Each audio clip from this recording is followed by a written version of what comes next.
Canada के शहर Montreal का यहूदी अक्सरियती इलाका फायरिंग की तड़तड़ाहट से गूंज उठा।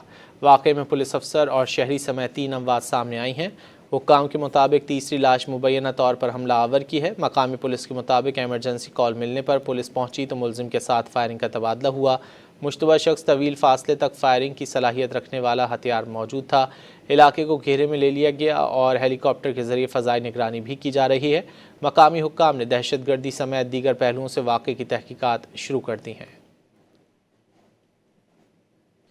कनाडा के शहर मॉन्ट्रियल का यहूदी अक्सरियती इलाका फायरिंग की तड़तड़ाहट से गूंज उठा। वाक़े में पुलिस अफसर और शहरी समेत 3 अमवात सामने आई हैं।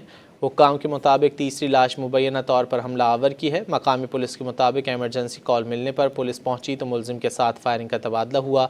मुश्तबा शख्स तवील फासले तक फायरिंग की सलाहियत रखने वाला हथियार मौजूद था। इलाके को घेरे में ले लिया गया और हेलीकॉप्टर के जरिए फ़ज़ाई निगरानी भी की जा रही है।